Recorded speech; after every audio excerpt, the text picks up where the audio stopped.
Wednesday the 7th? 8th?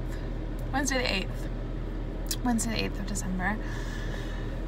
I'm running a little late today, which is probably not my best idea because usually I'm not doing anything first period, but today I'm observing a higher English class, so I do need to get there on time. I am only teaching I think 2 periods today, but I'm observing for 3, which means that my kind of contact time is a lot more than it usually is. Usually I'm only teaching 2 or 3 classes a day and that's my contact time, but today is quite a busy day, so I kind of dread Wednesdays because it's very busy. But it's my last Wednesday, so I'm gonna make the most of it, and I don't have as much lesson planning to do as I usually do because obviously I'm not teaching next week, so it's gonna be a good day. I'm gonna say that and it's gonna happen. It's gonna be a good day, and I better get going because I have to be there in 45 minutes and it takes me 40 minutes to get there, so everyone hope I get my bum in my seat in an English classroom in 45 minutes.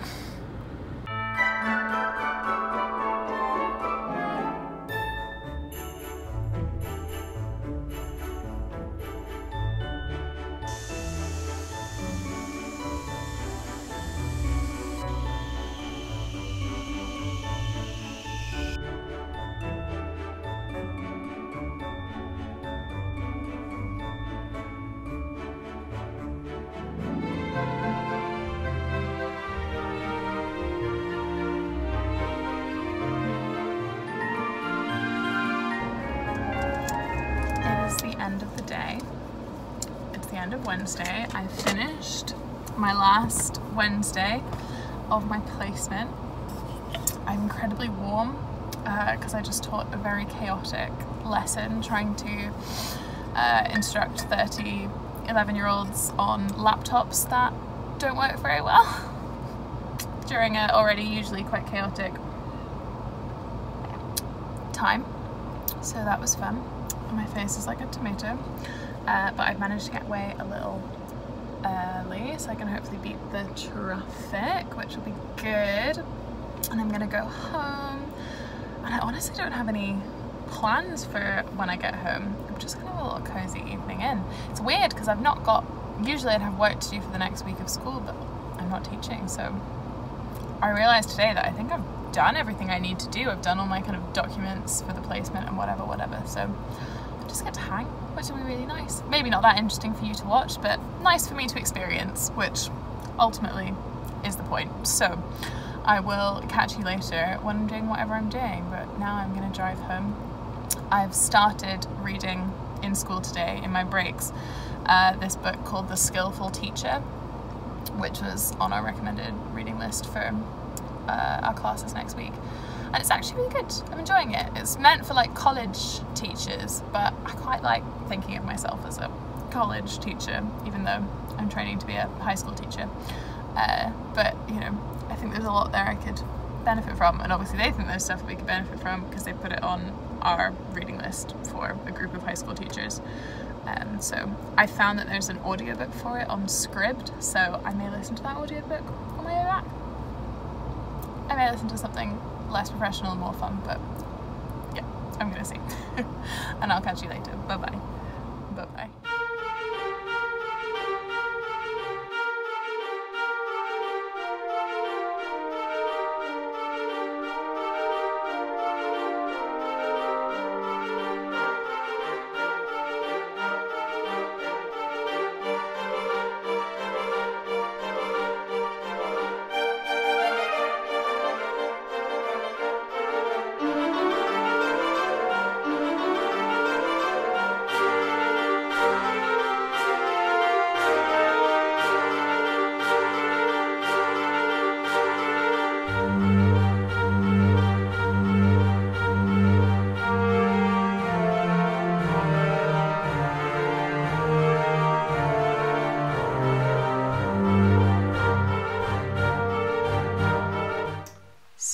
This evening I have been working on a new-ish knitting project. I think I cast on for it a few weeks ago, and I raced past the first bit, and then I kind of put it aside for a bit, and I just picked it up yesterday. So I thought I would talk a little bit about it before closing out the vlog. I'm also wearing this little shawl, which is now feeling a little too warm, so I'm going to take it off. This is one of my first shawls that I made. I mean, that is absolutely not the colour that it is at all. That's just not accurate, but it is two different colours, two different blue colours. I think they're both Malabrigo, not unspun, Malabrigo single ply fingering weight colours. It's a very basic shawl pattern, I can't remember what it's called, but it was kind of my do I like shawls shawl, you know, the shawl that you make to see if you like wearing shawls. And I did, and now I've made a lot of shawls. Yeah, I was actually talking to some people at work today about making shawls, because I was knitting on my 7th Street shawl in the staff room, because to be honest with you I didn't have much to do, I was just sitting around, so I thought I would do a bit of knitting. And someone was like, oh, you're knitting, that's so cute. And I was like, yeah, it's a shawl. Someone else was like, oh wow, like, oh, I love the colours, blah blah blah. And I was also like wearing a shawl. I was wearing my Baltigarth, I think is how you pronounce it, shawl by Gudrun Johnson, which I'd done as the test knit, and I was like, oh yeah, I did this one, and blah blah blah, and they were like, oh, I love the pattern, and I was like, yeah, you know, I used to think that wearing shawls was for old ladies, but now I love them, and I wear them all the time. And I felt a bit self-conscious about the fact that I was like someone who was wearing a shawl who was quite young, and I was usually, when I wear shawls in public, I wear them like a scarf rather than like over my shoulders, but it was really cold in the room, so I was wearing it over my shoulders, and I was a bit like, should I? But people were very nice, and they were very like, yeah, it's basically like wearing a blanket that's socially acceptable, and I was like, yeah, yes it is, yes it is. So cheers to that. I'm drinking a new to me tea. It's a Dragonfly tea, which is not a brand that I knew was a tea brand until recently, and I got their Rooibos chai, which I love, so I thought I'd try one of their other teas, and this is a mint digestive tea, and it's got fennel and mint and ginger, and it's really nice. I just ate some more of my beans that I made yesterday on a bit of toast, so I'm having this as a little after dinner tea. I also am wearing the same t-shirt that I was wearing yesterday. This is my after school outfit. It says Queer Anarchy Now on it, and it's from Black Lodge Press, who are like a print company somewhere in the UK. And I have wanted one of these t-shirts for ages, and they've been sold out, but then they were not suddenly back in stock, and so I bought this one, and I bought another one that's grey that I think says something about trans healthcare. I can't remember the slogan, but I really liked it, so I've got that one as well. Anyway, to get back to the point, I'm going to put my tea down so that I can pick up my project. It's called the Sarah Cardigan. I'm not 100% sure who the author of the pattern, the creator of the pattern is, but it is in the style, or it's a cocoa knits method cardigan, which was not a method that I had ever done before, and I don't think I realised going into it quite how different of a garment making method that it was, which is why I flew past the first bit and then stalled a bit, because reading through the pattern I was like, what is this? Like, you have to do like a provisional cast on, but it's like a specific kind, and then you have to knit, and then you have to join it, and you have to use like loads of different needles, and I thought it was really, really complicated.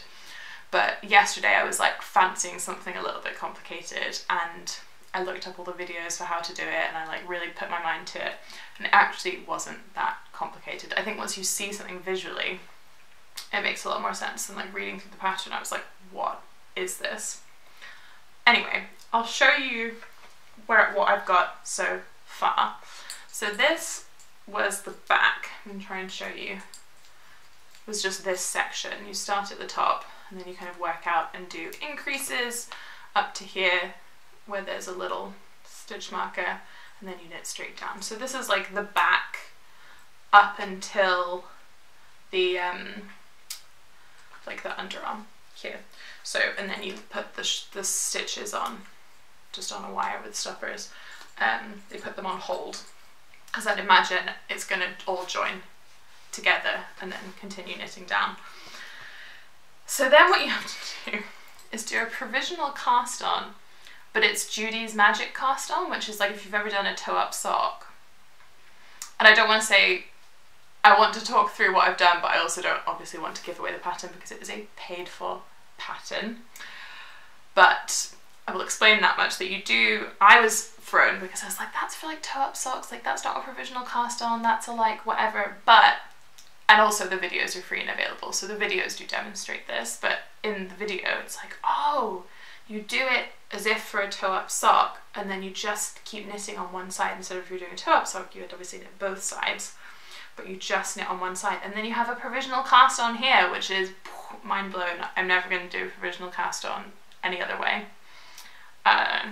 except unless it's an in the round provisional cast on. I don't know if that would work so well. Maybe it would, don't know. Anyway, it's working great for this. So you do that, and then that's on stoppers. So it's quite a complicated pattern in that you've got a lot, I've got a lot like hanging off of it, which is not very portable. It's like an at-home one.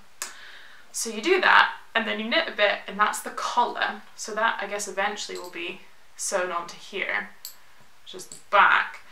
And then where's my front? I've got a marker to mark my front. So this is the front, and then this is the right front. So it'll go over the shoulder like this, and that's my collar. And I'm just halfway through this section of the front that they're asking me to do at the moment. I guess the section that will bring us kind of down to here. And it's simple, but it's also quite complicated. Like you have to do, my hair is crazy, crazy, crazy. You have to do like a short row every however many rows, and also do an increase however many rows. So to keep track of it, I've made myself a little chart, and I've done that for all aspects of the pattern actually. So I also did a little chart for the kind of back for keeping track of my rows and keeping track of when I did an increase row, and then I did this to keep track of how many I've done straight, and now I'm doing this, so I just like cross off one, and I've put a little asterisk next to any of the rows where like something funky has to happen. So it's either a short row or an increased row, and I know which ones are which. So I've just ticked off row 40, and there's 80 rows in this section. So I thought I would do a little halfway through this section ramble at you. I've been rambling for 10 minutes now. Clearly I had a lot to say about this pattern. But yeah, it's like a half brioche fisherman's rib. You're really not getting a great view of it because it's nighttime and it's Scotland, but that's quite a good, that's the texture of the front, and then the back is slightly different. Front, back. And yeah, I'm using some higher needles to make it, which I've recently started using some higher fixed needles, because I've been knitting more patterns at once, which means that I only had one set of interchangeable circular needles, so that just wasn't cutting it. It wasn't cutting it. I needed like 2 4mm and like 2 3.75mm, so I've been buying from my local yarn shop sets of higher fixed. This is the international sign for fixed needles, as I need them, as the need arises. So I have them, and I'm quite enjoying using metal needles, which I've not used in ages. Not since I used like straight metal needles as a child. So that is fun. I'm really enjoying those, and I'm hoping to transition to like a metal interchangeable set, because the one that I have at the moment is wooden, just because I think in the UK that's just the one that everyone gets as their first interchangeable set. I don't know why. It must have been like on Amazon in the late 2010s, in the early 2010s, which was when I would have bought it. It's like the Knit Pro Symphony one, and it's not great, but it's like fine. I think I didn't realise until this year that there were alternate needles available, and now there are. I'm using them and I'm enjoying it, and yeah, that's all I have to say about that. Although I've just noticed that I have on it, you can't see that at all, but this one is my stitch marker from the Skein and the Stitch Advent, so that's fun to be using that. I'm watching some Vlogmases this evening. I was just watching a Ruby Granger video. It was a study tuber who I love. Got a soft spot in my heart for her. I'm watching her latest video, and then I think I'm gonna watch an episode of Anne with an E, which I again picked up watching yesterday and was quite enjoying. So I'm gonna watch that, I'm gonna drink my tea, I'm gonna add this to the video, and I'm gonna go to bed. That's my day. Yeah, that's what I'm doing. And I will see you tomorrow. Happy Vlogmas Day 9. I'm excited to be approaching the hump, you know, Vlogmas Day 12. I feel like when we get there, that'll be a real achievement. So I will see you tomorrow for one day closer to Vlogmas Day 12. Goodbye.